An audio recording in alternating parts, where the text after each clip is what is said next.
Hi, everyone. It's so nice to see everyone here. And thanks, everyone, for your attendance. It's really great. We are coming off of a 2-day in person conference. We had a full house for all of it. We also had good live streaming attendance. And after 3 years without an in person event, we are so happy to see that the Data for Peace community remains as strong, as ignited as ever. Um, Today, we have a big day ahead of us. We are going to have 3 Zoom rooms going on for most of the day. We are so sorry.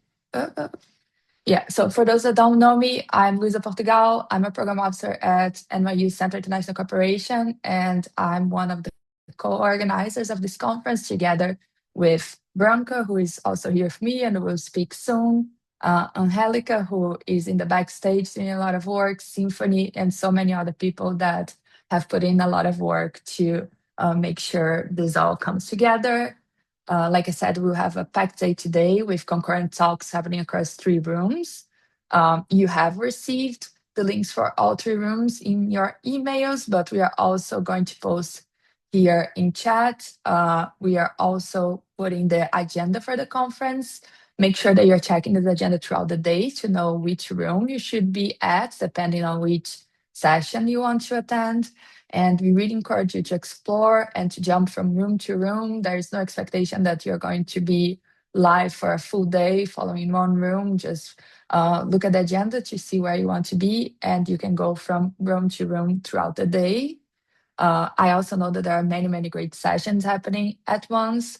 So if you aren't able to check every session today, no worries. We'll post them all on our YouTube channel. I also suggest that you subscribe to our YouTube channel. You can look for Data for Peace there, and it should be the first thing that pops up. In terms of how things are going to work today, as mentioned, we are going to have the webinar open for the full day, and then panelists will be coming in and out of the room. We suggest that you use the QA box that you can see here at the bottom of your screens. And we also make sure that when we write in the Q&A box, you are clear, you introduce yourself, and you also say exactly who you're directing the question with, so it's easier for moderators and hosts as they look back to know who to address the questions to. In addition to our 3 main rooms, from 3 p.m. to 4:30 Central European Time, we'll have 2 extra rooms, rooms D and E, which will be workshop and peer review clinics. Those rooms will be a bit different. They won't be webinars, they will be regular Zoom meetings, and they will be kept at 40 participants because we want to make that a very interactive experience, dynamic. So make sure that if you want to attend one of those peer reviews or the workshop, log in early so you can guarantee your spot. With that said, once again, thank you everyone for being here. I think today is going to be a great day of events. I think we have more speakers today than we had throughout the 2 days of in-person conferences. So Data for Peace is just starting. And I'll pass the word to Branka, who will offer some framing remarks that we can take for the rest of the day. Branka, up to you. Thank you so much, Luisa. It's such a pleasure to be here. Welcome, everybody. Good morning. Welcome to day 3 of the Data for Peace conference. Before we start, as Luisa said, I want to take a few minutes to reflect on really extremely rich conversation we had for the past 2 days in Stockholm. And I'll definitely not be able to do justice to everything that we have been discussing, but let me share some themes and conclusions, and maybe even some of the new questions that we posed throughout these 2 days. Just before that, to introduce myself as well, my name is Branka, and I'm a founder and executive director of AI for Peace, a co-organizer of this year's edition of Data for Peace program.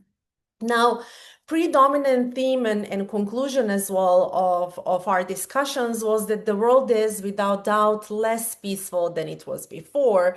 And the data, plenty of data that we have seen across these 2 days makes this clear that with conflicts, displacement, humanitarian needs, all of them are on even historical highs. Technologies are developing faster than ever before, and yet never in the future we will move as slowly as we are moving today, which gives our discussion here a real sense of urgency. This gap between how fast technologies evolve and how slowly at the same time governance and norms and peace building adapt is the defining tension of our field right now. Now, a couple of conclusions and thoughts on data and conflict, early warning, early violence system, on AI itself. We still couldn't really agree about all of these issues. Do we have too much data? Do we have enough data? Do we have the right data? The honest answer is probably all of this, depending on where you look, what you are measuring, and who is being represented or even not represented in numbers. And this gap sometimes matters as much as the data itself. So the places hardest to reach, the violence least reported, the voices least heard are exactly where our models are also the weakest, and we need to be more honest about this. Now, this gap between early warning and early action is still quite a big of concern for the entire field, and in some cases still unresolved problem. Better forecasts alone don't necessarily drive the action. Closing this gap requires sustained engagement with decision makers who frequently rotate their roles, which can also be a challenge. We need more intuitive interfaces, tools that translate model outputs into operationally meaningful insights. But where? Now, on artificial intelligence, AI can definitely help and AI can definitely harm. And we saw both side by side through our conversations. Many projects already show that LLMs and chatbots are now embedded into real work streams, and many showed the risks, biases, and unintended impacts that come with their utilization. Now, when we talked about this future of utilization of data and data-driven approaches, somehow the conclusion was that the future will not be a full automation, that humans and AI still need to work together. AI can maybe handle a very demanding tasks like filtering, sorting, structuring, while humans still need to stay in charge for judgment, context, and credibility. Trust was a conversation that we had in almost every session, and it remains crucial. And AI is fundamentally changing how trust is being built or, in some cases, eroded. Now, political will was mentioned more often than AI itself. We already know a great deal about what works in prevention and peace building. The deficit is implementation, not necessarily knowledge.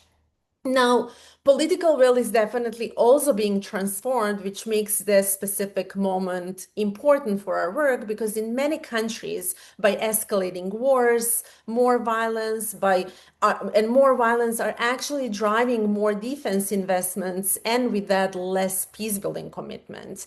And that shift is reshaping the entire ecosystem we work with. So one question that we also touched upon, a very important for moving this conversation from early warning to early action is who is actually called to make this action happen? Who is a stakeholder that should act upon our warnings? And this question ran through nearly every panel in the last 2 days. And in closing thoughts of one of the panels yesterday, one of the speakers gave us, I think, a perfect answer for this as well. And this will be a quote that we are the decision makers of our own futures. And I want to end with this one because it's also a quote by Dr. Astrid Irgang, Executive Director of the Center on International Peace Operations, ZIF, which is the host of our very first session and our opening panel. So with this, I would like again to welcome you all to the virtual day 3 of the Data for Peace conference and to pass the floor to Alicia Kugel, who will be moderating our first session on who owns early warning, unpacking the intersection of international response and local knowledge.